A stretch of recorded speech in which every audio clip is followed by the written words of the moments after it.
നമസ്കാരം. ആദ്യം നോക്കാം പ്രധാന തലക്കെട്ടുകൾ. പോലീസ് ഉദ്യോഗസ്ഥരുടെ മക്കൾക്കിടയിലും ലഹരി ഉപയോഗമെന്ന് കൊച്ചി സിറ്റി പോലീസ് കമ്മീഷണർ.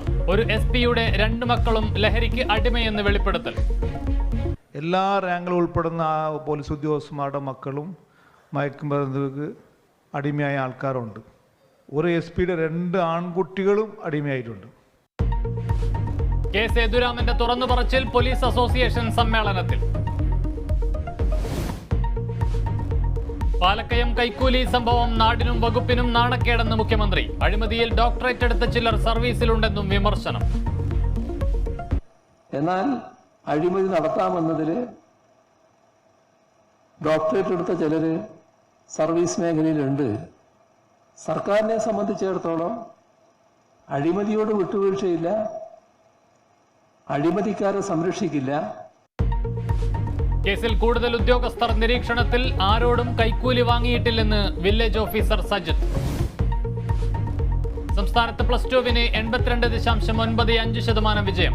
33,815 പേർക്ക് മുഴുവൻ വിഷയങ്ങളിലും A+. VHSE-യിൽ 78.39%, THS-ൽ 75.3% വിജയം. സേ പരീക്ഷ ജൂൺ 21 മുതൽ എന്ന് വിദ്യാഭ്യാസ മന്ത്രി വി ശിവൻകുട്ടി.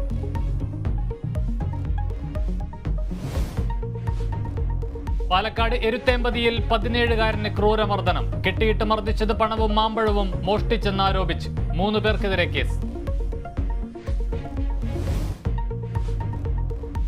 ജീവനക്കാർ വീട്ടിലെ മാലിന്യം സെക്രട്ടേറിയറ്റിലെ മാലിന്യക്കൊട്ടയിൽ തള്ളരുതെന്ന് സർക്കാർ ഉത്തരവ്. നടപടി മന്ത്രിമാരുടെ ഓഫീസുകൾക്ക് സമീപം മാലിന്യം തള്ളുന്നത് കണ്ടെത്തിയതിനെ തുടർന്ന്.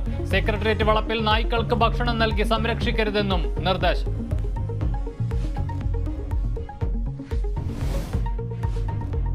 ആക്രമണം രൂക്ഷമായ മണിപ്പൂർ സന്ദർശിക്കാൻ ഒരുങ്ങി അമിത് ഷാ.